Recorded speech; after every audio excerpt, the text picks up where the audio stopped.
Olá, gente, estou aqui, sou a Dorita Porto, quero falar com todos vocês, casais de sucesso. Vamos esperar que todo mundo comece entrando. Eu já estou por aqui esperando por vocês. Já chegou alguém aí, está acenando? Bom dia, boa tarde, tudo bem com vocês? Estou muito contente de falar aqui com esses casais de sucesso, que maravilha, não? Que coisa boa! Então, hoje o nosso assunto vai ser sobre a comunicação em família, né? Então, o título que demos para esse papo aqui foi a fórmula da comunicação. Quem dera eu soubesse, né? Quem dera eu soubesse a fórmula da comunicação, que pudesse dar assim, uma formulinha pronta para todos vocês e pronto, estava tudo resolvido. Mas não é bem assim, né?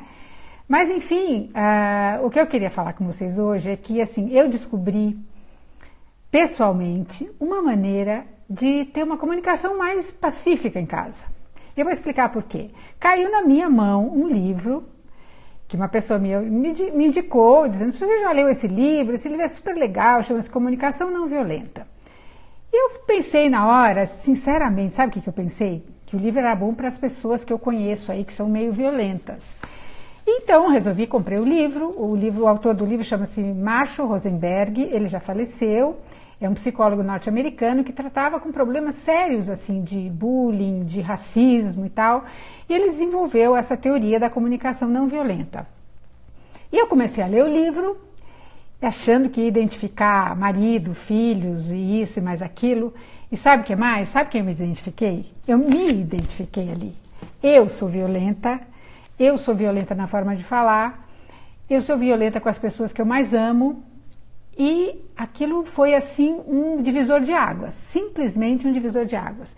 Eu não tive nem coragem de falar logo de cara para as pessoas, porque estava muito vulnerável. Eu falei, meu Deus, como eu vou melhorar isso, né? E eu comecei a descobrir grandes coisas, e é isso que eu vou transmitir para vocês. Então não é exatamente uma fórmula, mas é uma descoberta, né? É uma descoberta.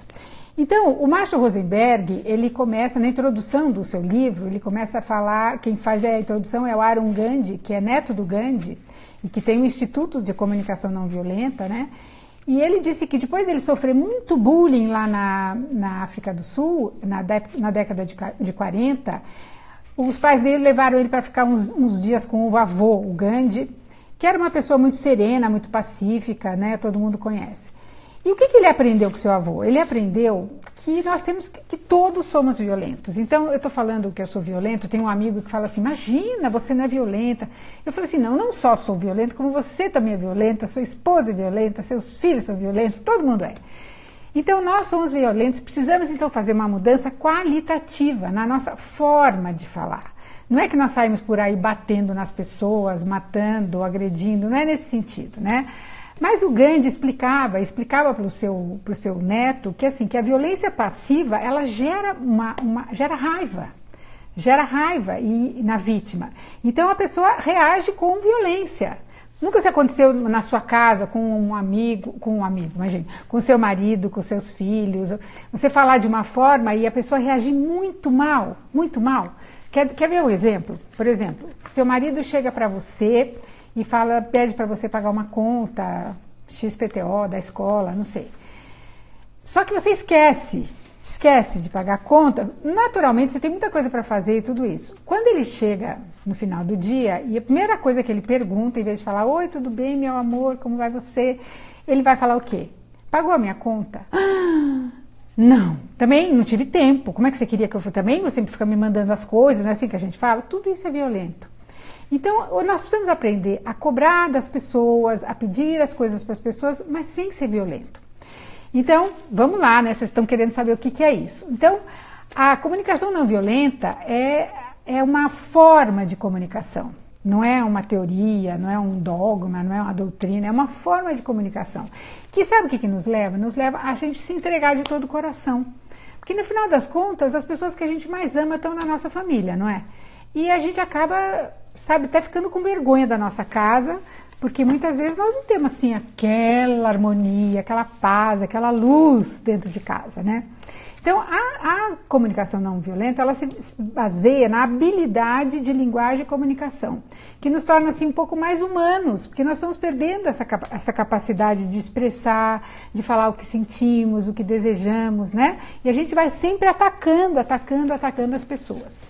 Então, as nossas palavras acabam sendo assim um pouco repetitivas. Eu já falei 1000 vezes, eu não aguento mais, eu vou me demitir dessa casa, eu não quero mais voltar para casa, porque está sempre essa bagunça. É ou não é que nós escutamos e falamos essas frases muitas vezes?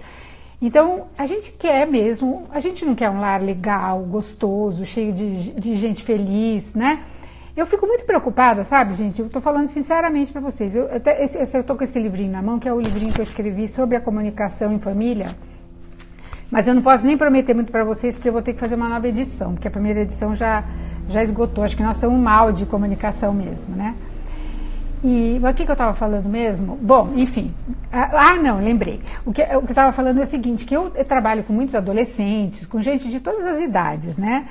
E o que eu percebo, sabe o que é? É que os jovens falam que não querem casar, que não querem ter família. Por que será? Porque eles estão olhando para as próprias famílias. Se a família não é um lugar onde assim eu tenho o meu Pix, onde eu chego e lá eu me sinto bem, eu não vou querer ter família. Então, nós precisamos mudar a nossa forma de comunicação. Porque a nossa forma de comunicação, gente, ela é muito primitiva. Se a gente for pensar na época dos nossos ancestrais, como é que se comunicavam? A mulher ficava em casa para cozinhar, o marido saía para caçar, falava um pouco as palavras e acabou, não tinha uma linguagem, e tudo isso foi desenvolvendo aos poucos. Só que, não sei que o ser humano ficou com essa característica límbica lá de defesa, de autodefesa, e sempre acaba agredindo com palavras, né? Então, essa comunicação, a fórmula que a gente poderia dizer, por exemplo, é assim, são os componentes dessa comunicação que não violenta na família, porque eu acho que muita gente usa essa comunicação não violenta nos negócios, nas empresas e tudo isso, mas eu realmente estou puxando isso para o lado da família. Então, a comunicação não violenta tem 4 componentes. Primeiro é a observação, segundo é o sentimento, terceiro as necessidades e quarto o pedido. Eu vou tentar, aqui dentro do possível, né, dentro do tempo que eu vou ter aqui com vocês, eu vou tentar falar um pouquinho de cada um para ver o que vocês acham. Eu estou vendo que está entrando um monte de gente aí querendo participar, daqui a pouquinho eu já vou colocar aí para vocês fazerem perguntas, tá bom? Então, em primeiro lugar, nós vamos falar sobre a observação.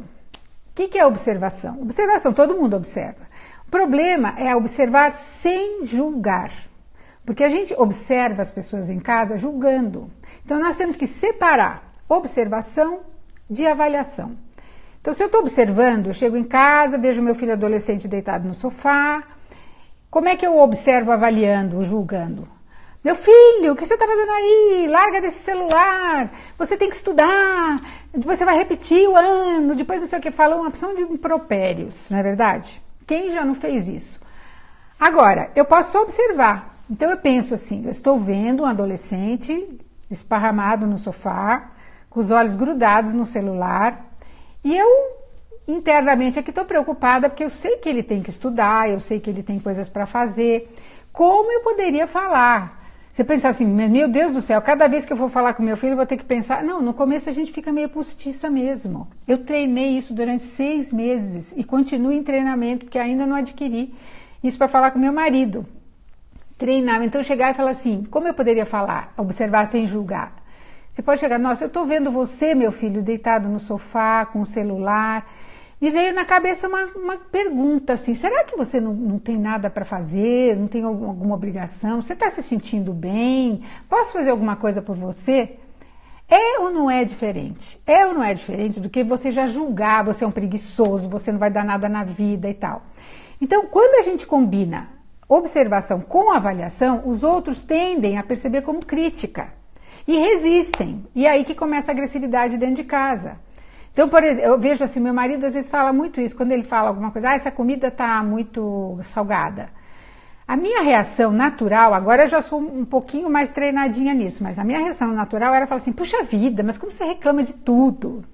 Em vez de falar isso é violento. Você fala assim, você acha que está muito salgada? O que a gente poderia fazer?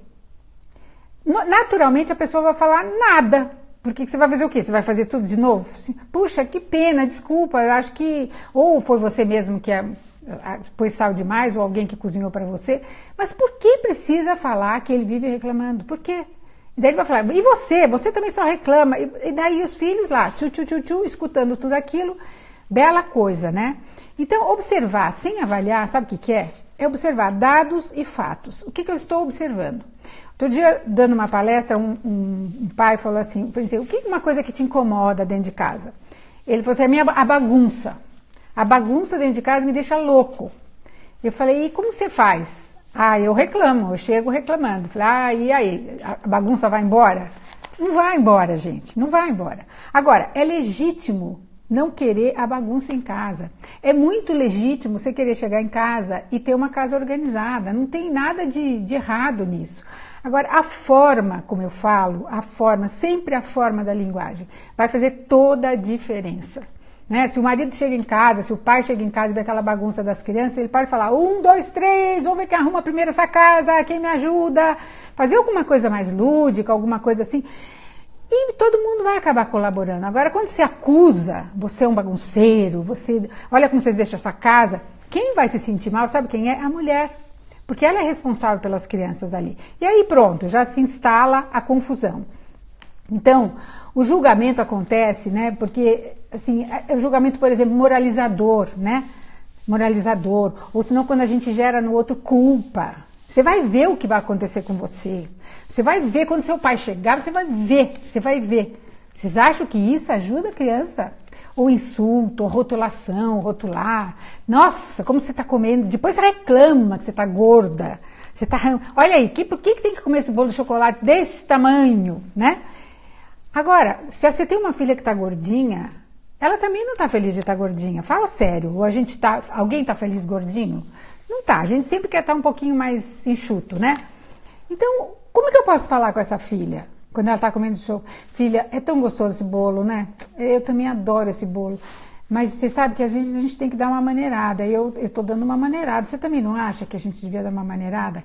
Come essa fatia, mas vê se você se segura para a próxima. É diferente, gente. Isso é compaixão, é padecer junto. A dor da minha filha de estar gorda passa a ser também a minha própria dor. Olha que coisa mais bonita. Então, existe uma forma que é de diminuir essa nossa maneira de julgar, porque a gente julga todo mundo, né? E que chama-se metacognição. Ó, que nomão bonito. A metacognição nada mais é. O Daniel Goleman, que fala muito de metacognição, mas a metacognição nada mais é do que pensar no que está pensando. Então, você olha para uma situação, para um minutinho e pensa, o que eu posso falar sem julgar? Muitas vezes, quando comecei o meu treinamento, eu muitas vezes ficava calada. Às vezes até o meu marido perguntava, por que você está quieta? Não é que estava quieta, eu estava pensando o que falar e nada me vinha na cabeça. Impressionante, gente, impressionante. É difícil. Tem alguém que está falando, a Júlia Ferraz aí está dizendo, mais difícil na prática que na teoria. Com toda razão, Júlia, com toda razão. Você deve ser minha parente, eu também sou Ferraz de solteira. Então, é difícil mesmo, mas assim, é difícil, mas não é impossível.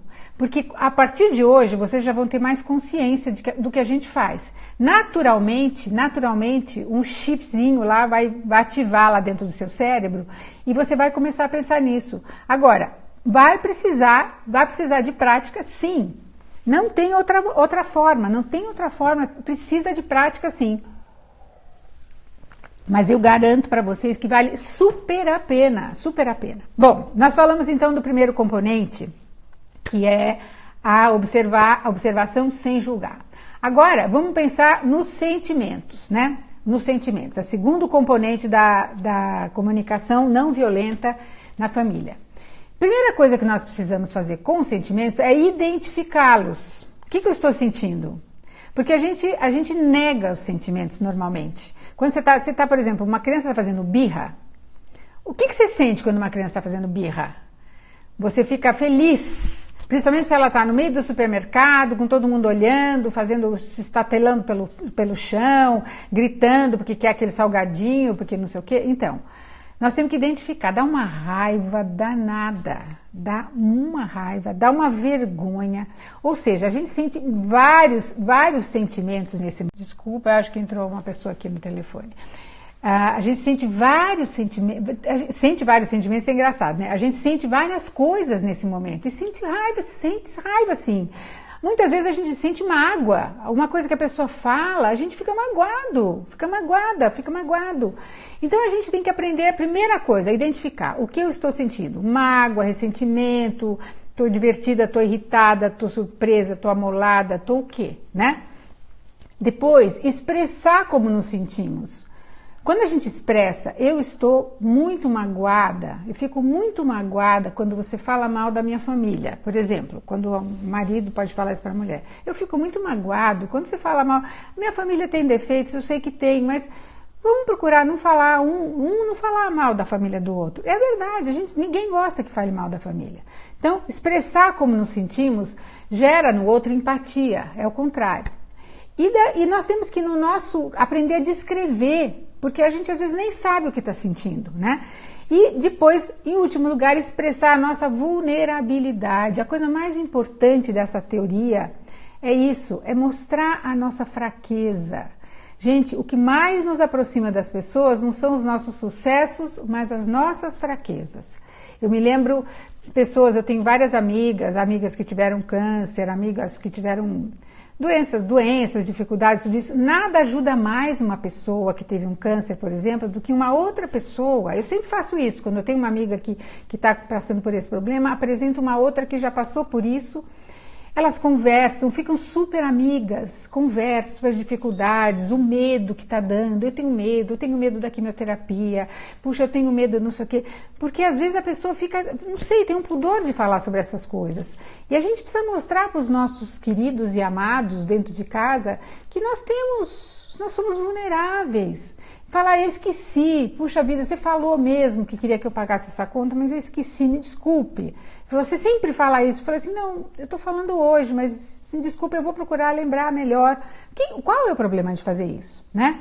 Então, nós temos que saber um pouquinho também que a nossa linguagem, a língua portuguesa, ela é uma linguagem que tapeia um pouco as palavras, porque a gente tem vários sentidos, né? Por exemplo, o inglês é uma língua muito mais sintética.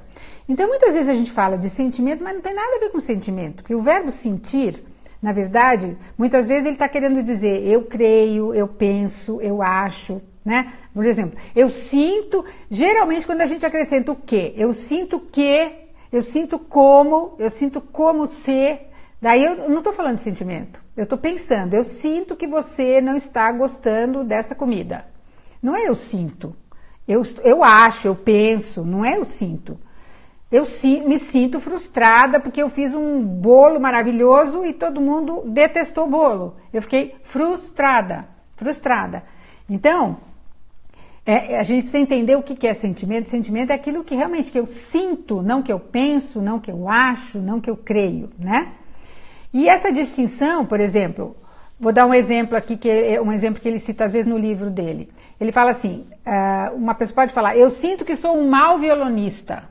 Eu, por exemplo, eu sinto que eu sou um mau empresário, eu sinto que eu sou uma má mãe de família.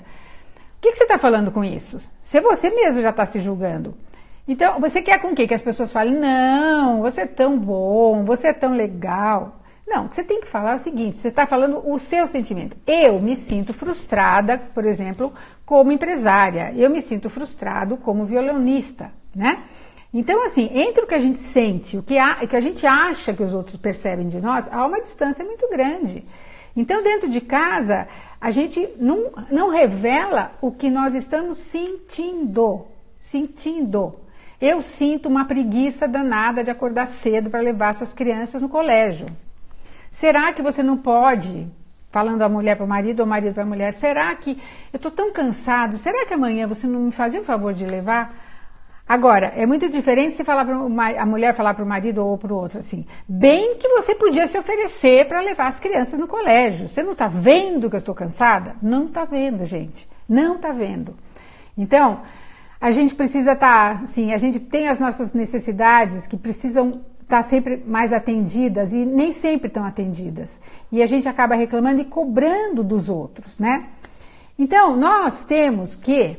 Eu vou apertar aqui um negocinho, acho que alguém quer falar aqui. Quem que quer falar aqui? Eu não sei muito mexer nesse negócio não, gente. Quem que quer falar aqui? Bom, eu vou continuando aqui, gente, porque eu não sei muito esse negócio de entrar outra pessoa no ar aí. Solicitação para participar do vídeo, deixa eu ver se entra aqui, peraí. Quem que solicitou? Ju. Vamos ver. Se a Ju quiser entrar. Enquanto isso eu vou falando aqui. Se a Ju entrar, a gente começa a conversar. Então, nós precisamos também, nós estamos na parte do sentimento, já falamos da observação. Oi, Ju.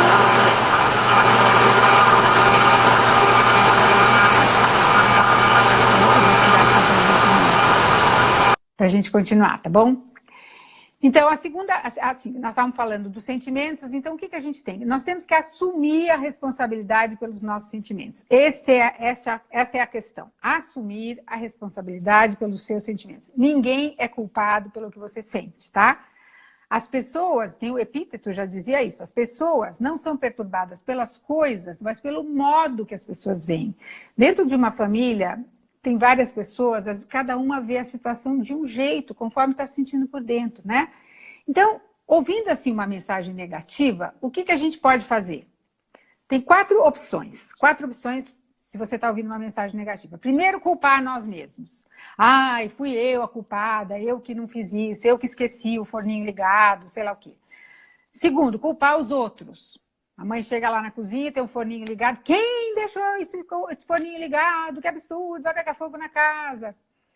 A terceira opção, escutar os próprios sentimentos e necessidades.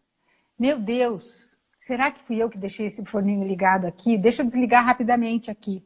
Quer dizer, não adianta você ficar vendo quem foi que fez a coisa, já resolve de uma vez. E depois também a quarta opção, escutar os sentimentos e necessidades dos outros, né? Se alguém deixou o forninho ligado, por que será que aconteceu isso? Em vez de achar que aquilo é um ataque pessoal a você, por que será que aconteceu isso? E nós sempre vamos fazer o quê? Ou nos culpar, ou, em primeiro lugar, culpando os outros. Quem fez? O que adianta saber quem fez? Né? Então, assume a responsabilidade pelos seus sentimentos. Depois nós passamos aqui para as necessidades, né? Nós temos muitas necessidades, gente. A gente quer ser bom, quer ser santo, quer fazer as coisas bem, mas a gente mete os pés pelas mãos quando fala, quando expressa, a gente fere as pessoas, a gente magoa sem querer. Não é querendo, é sem querer. E olha, gente, eu estou em treinamento já faz agora quase um ano. E olha, tenho cada derrapada, caio tantas vezes, como pode imaginar? Tantas vezes eu vejo, nossa, pisei na bola feio. Agora, o que acontece mais interessante é o seguinte, que o meu marido nunca leu esse livro, não sabe nada do que é comunicação não violenta, e ele tá uma belezinha. Então eu descobri que realmente quem gerava violência aqui é muito mais, eu achava que era ele, viu? Sinceramente, eu achava que era ele. Mas não. Então, está nas minhas mãos, né? Tirar a violência da minha casa. Então, vamos lá para o terceiro componente, que são as necessidades. Porque as necessidades, gente, elas estão na raiz dos nossos sentimentos. Quando tem uma necessidade que não está atendida, eu me sinto magoada. Por exemplo, que é uma situação muito clara, assim, a mulher vai fazer aniversário, e chega o dia do aniversário, de manhã cedo, o marido fala, oi. O filho chega e fala, mãe, cadê minha roupa? Mãe, pronto, já fica sentida. Ninguém lembra do meu aniversário. Então, assim, é uma necessidade que você tem, ser lembrada, ser agradada, ser considerada. Não é verdade? A gente tem essas necessidades, né? Ser independente, ser interdependente, ter lazer, estar com as suas amigas, né? Tem pessoas onde você tem assim uma comunhão espiritual, quer dizer, não é no sentido que você comungam da mesma espiritualidade. Nós temos necessidades, nós, os homens, também têm necessidades. Temos nossas necessidades físicas, de saúde, de tudo isso. Quer dizer, se elas não estão atendidas, o que acontece? A gente vai expressar a nossa necessidade de forma agressiva. Eu não aguento mais. Eu tenho visto uma coisa que realmente me preocupa, sinceramente. Me preocupa porque as mulheres estão exaustas. Exaustas. E porque estão exaustas, acabam sendo violentas. Violentas com o marido, violentas em casa, violentas no trabalho. Então, assim, será que nós não estamos fazendo muitas coisas pelos filhos, né? E acho que a gente precisa pensar, e a gente começa a achar, quando a gente está muito cansada, quer dizer, a necessidade de descanso físico não está nada atendida, a gente começa a cobrar das pessoas e fica muito desagradável isso.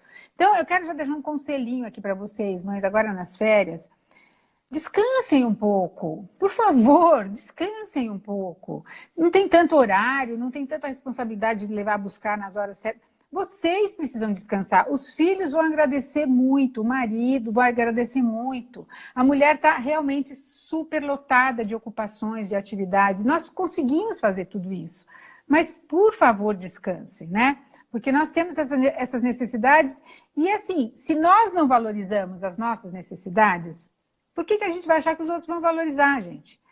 Sabe? Se você precisa... Mulher, por exemplo, quando precisa pintar cabelo, fazer a unha, o homem pode não entender nada disso. Mas, pra gente, a gente começa a se sentir, assim, um bicho, né?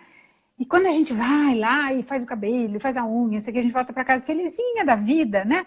Então, assim, é uma necessidade, é uma necessidade boba? Não, é uma necessidade. Quem falou que necessidade tem que ser boba ou menos boba? Então, a gente tem que sair dessa escravidão emocional, sabe? Que a gente acha que a gente não pode demonstrar o que sente, que a gente tem que ser forte. Tem mesmo que ser forte. Mas você tem que ser forte quando você sabe por que você tem que ser forte. Você está sentindo magoada. Tem razão? Se você pensar, tem razão para eu ficar magoada desse jeito que eu estou magoada? Eu não sei, vocês, mas assim, aqui em casa eu resolvi esse problema, porque eu também gosto que lembre do meu aniversário. Sabe o que eu faço? Uma semana antes eu já vou lembrando. Gente, está chegando meu aniversário, não estou vendo nenhuma movimentação nessa casa, ninguém me perguntou se eu quero alguma coisa. Assim, na brincadeira, mas que funciona, funciona. Sabe? Se eu estou cansada demais, eu tenho que falar para as pessoas. Gente, olha, adoro vocês, sei lá, estou com a família toda reunida, adoro vocês, adoro quando vocês vêm aqui, mas hoje eu vou ter que dormir um pouquinho mais cedo, vou deixar vocês aqui, tá? Vocês se viram aí com a louça, vocês se viram com as coisas por aí, e não acontece nada, nada. Simplesmente, eles acham normal, não tem problema nenhum, né? Então, nós temos que, assim, nós temos 3 estágios, né? Para passar da escravidão emocional à libertação emocional. É muito assunto, eu sei que é muito assunto, mas depois vocês vão, a gente isso aqui vai ficar gravado, vocês escutam de novo, e vão começar a treinar. Depois, quando sair a 2ª edição do livro, vocês vão ler o livro, o meu livrinho, que é um livretinho pequeno, que você lê rapidinho, e vocês vão treinar e vão ficar tinindo. Então, os 3 estágios na forma como a gente se relaciona com os outros. Primeiro é escravidão emocional. Tem muita gente que vive nesse estágio, tá? Que é, assim, a gente vê a nós mesmos como responsáveis pelos sentimentos dos outros. Então, você pode dizer assim, eu sei porque minha filha está assim com essa cara, é porque eu não pude dar atenção para ela, também eu estou exausta. Não, calma, calma. Não é sempre assim. A gente não é culpada dos sentimentos bons ou ruins de todo mundo. Segundo estágio é um estágio também que muita gente vive, que é o estágio ranzinza. Sabe o que é o estágio ranzinza? A gente sente raiva. A gente não quer mais ser responsável pelos sentimentos dos outros, mas a gente sente raiva. De novo com essa cara? De novo? Puxa vida, né? E o terceiro estágio, que é a libertação, que é o estágio que a gente quer chegar e a gente sempre tem que lutar para chegar, é a libertação emocional. Ou seja, nós assumimos a responsabilidade por nossas intenções e nossas ações. Eu penso, é meu, esse assunto é meu, o aniversário é meu, eu quero que lembrem, não sei o quê, eu lembro e acabou-se. Eu me lembro da minha sogra, muito fofa, ela era impressionante, parecia que ela tinha lá dentro do chip dela, que chegava no dia do meu aniversário, ela me ligava, e ela não era de ligar muito. Mas uma vez, outra vez, eu não reparei muito, mas ela ligava, mas ela não ligava para falar do aniversário, ela ligava para falar qualquer outra coisa. Eu não tive dúvida. Chegou um momento que, quando ela me ligava, eu falei, Dona Maria, eu já sei porque a senhora me ligou, porque hoje é meu aniversário. Ela ficava toda feliz de eu lembrar, e ela falava, ai, mas ela falava, não, minha filha, eu tinha esquecido, ainda bem que você me lembrou. Então, com naturalidade, gente, tem coisas que a gente fica magoadas inutilmente, né? Então, vamos nos libertar, não vamos ficar escravos, nem ranzinza, vamos ficar livres, né? Essa é a verdadeira liberdade. Aí você pode fazer as coisas pelos outros, você não fica esperando nada em troca, porque às vezes a gente diz, não, eu não estou esperando nada em troca, mas lá no fundinho, você está super esperando. E o quarto componente, que são os pedidos. Olha só, pedidos, né? Pedido, o que é um pedido, assim, dentro da concepção do professor Rosenberg? É você pedir alguma coisa para a pessoa que vai enriquecer sua vida. Não é necessariamente que você vai pedir uma coisa material, eu preciso localmente disso. Você pode até precisar uma coisa material, mas é um pedido, são coisas para enriquecer a vida, né? Então você pode pedir que a pessoa faça coisas que vai satisfazer a sua necessidade. A pessoa, olha, eu adoraria que você, por exemplo, eu tenho um filho que é bastante atrasado em todos os eventos familiares, né?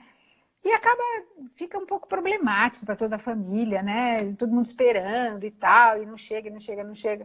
Então, sabe, em vez de falar assim, olha, veja se não vai atrasar, né? Que eu não estou pedindo, eu faço um pedido.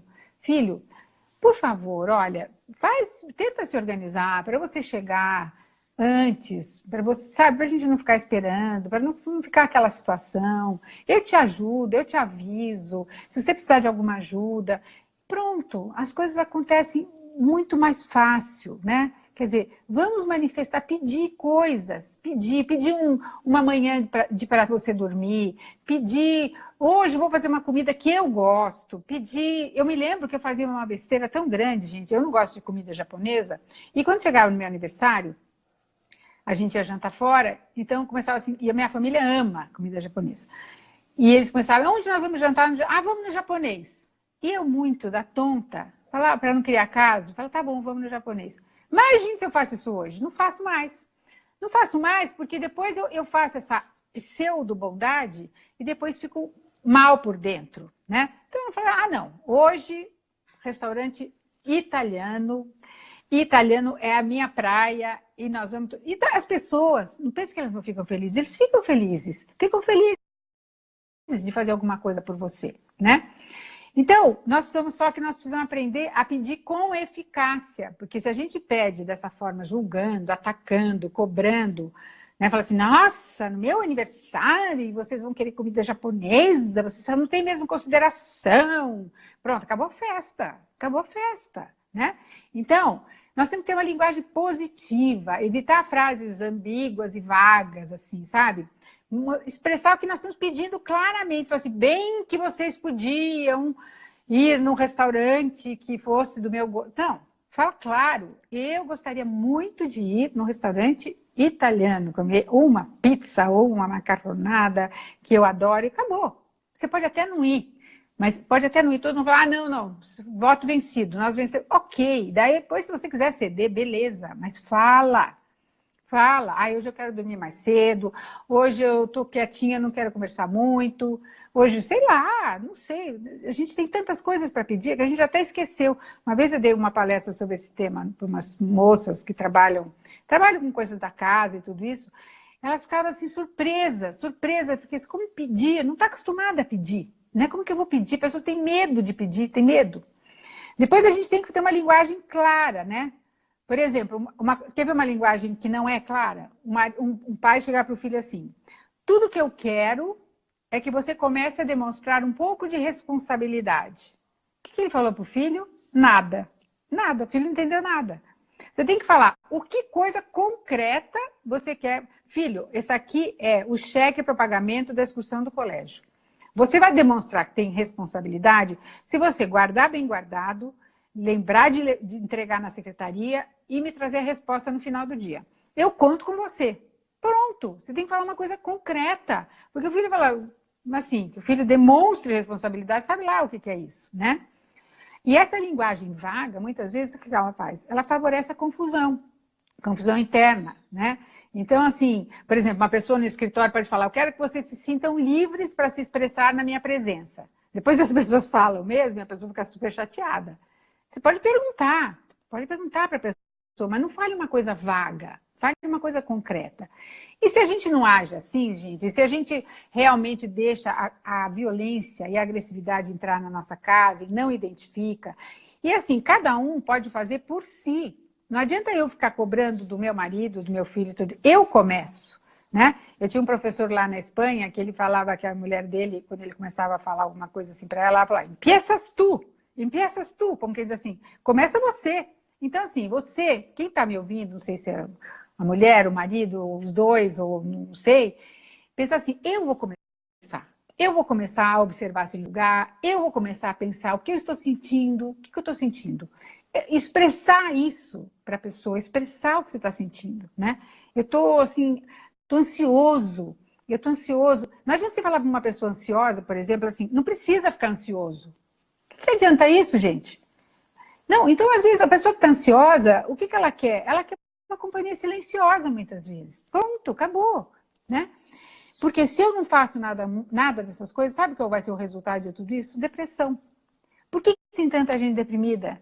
Porque as pessoas foram engolindo os seus sentimentos, engolindo, nunca põe para fora, e quando põe para fora, põe de forma violenta, põe de forma agressiva, uma forma que a família não entende. E daí não acontece aquilo que a gente quer, que é a empatia. O que é empatia?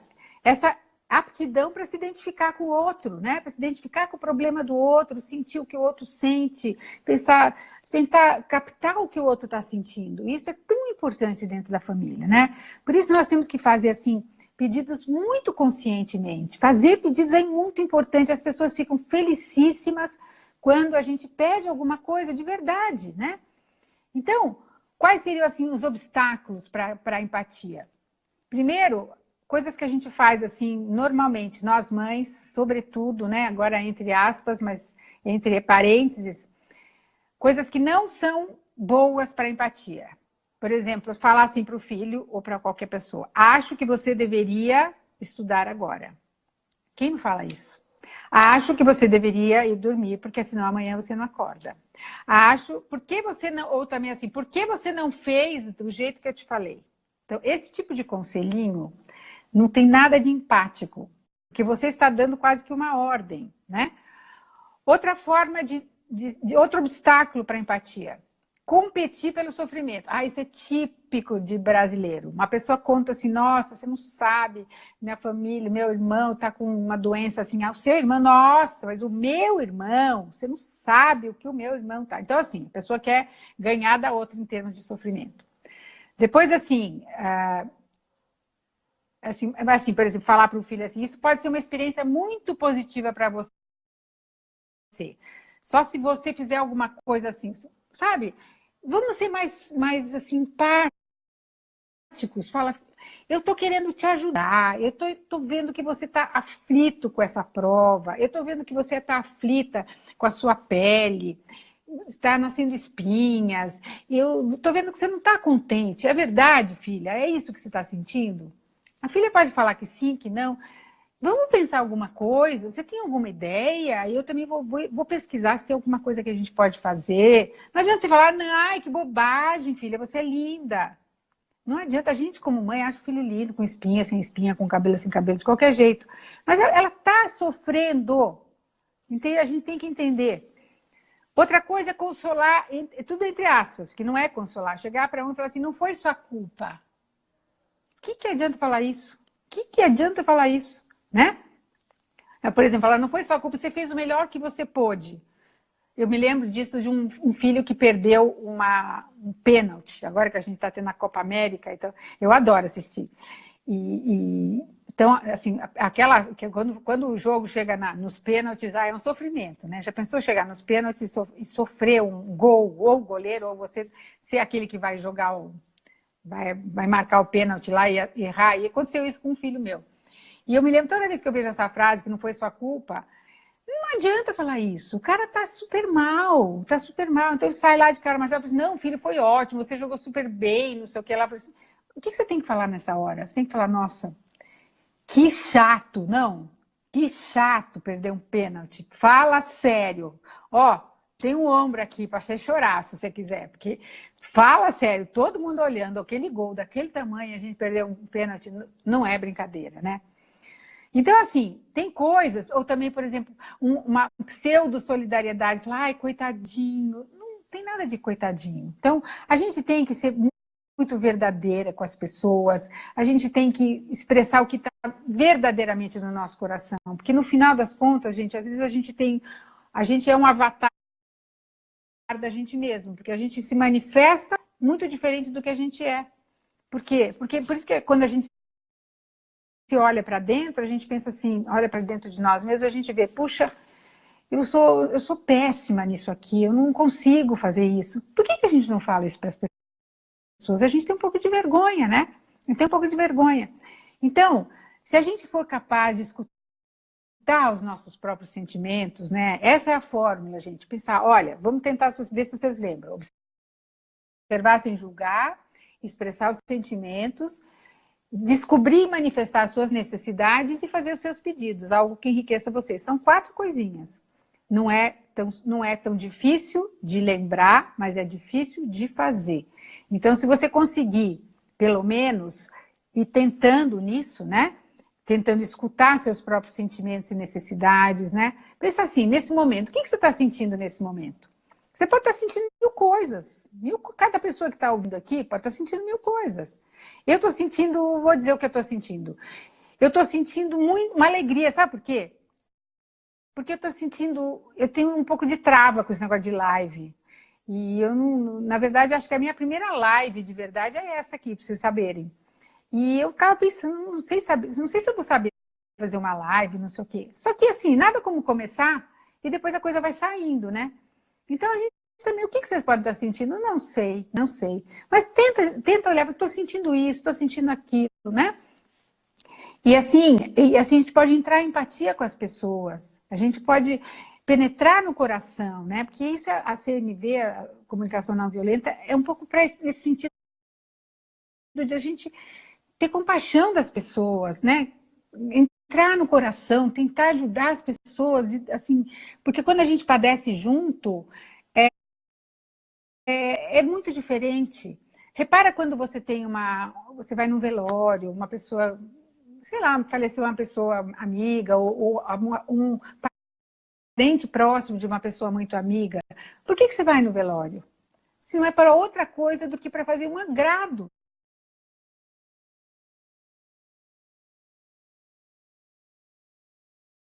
Para aquela sua pessoa, aquele seu amigo que perdeu um ente querido, para dizer uma palavra de conforto. Às vezes, só a sua presença ali já vai dar um alento naquele coração.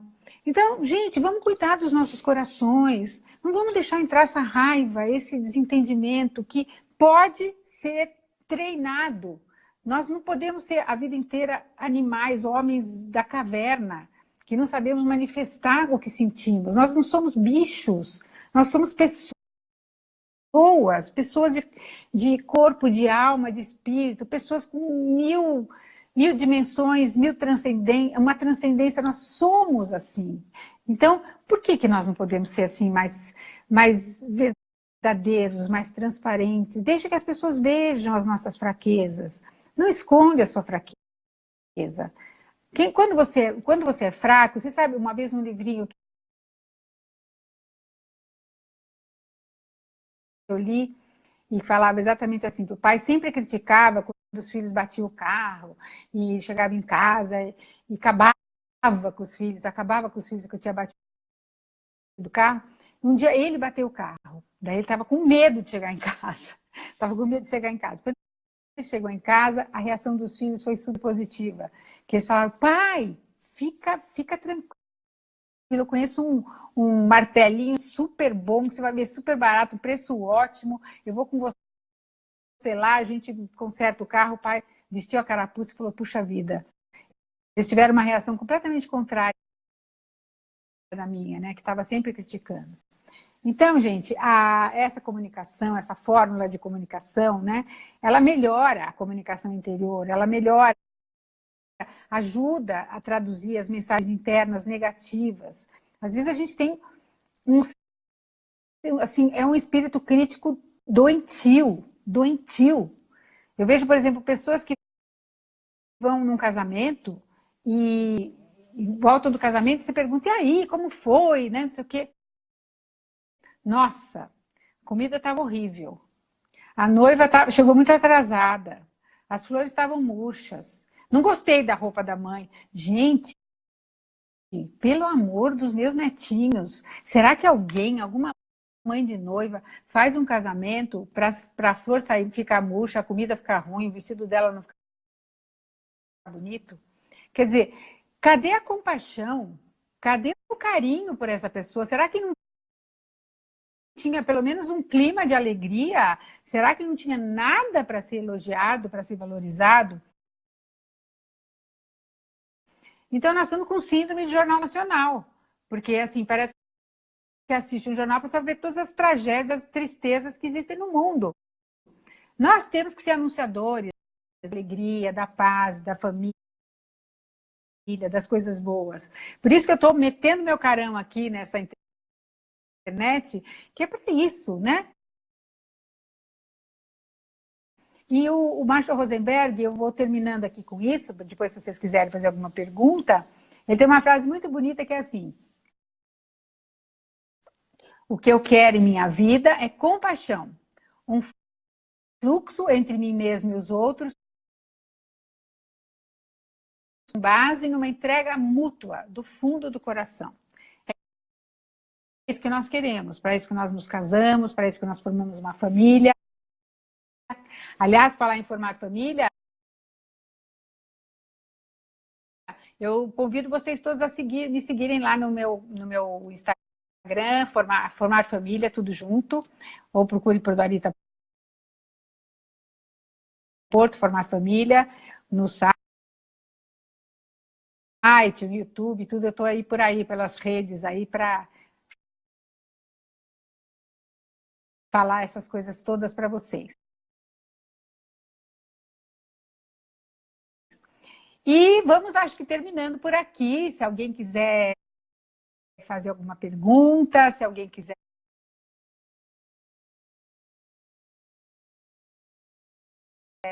manifestar alguma coisa. Eu estou vendo que tem gente aí que faz tudo isso direto, que então, né, muita gente acho que caiu a ficha, eu fico muito feliz com isso. E eu quero agradecer muito, né, a vocês pela atenção até agora. Nossa, acho que já foram uns 40 minutos, né? Vocês estão cansados. Então, muito obrigada. Obrigada aos casais de sucesso, que vocês sejam realmente cada vez um sucesso maior. E contem comigo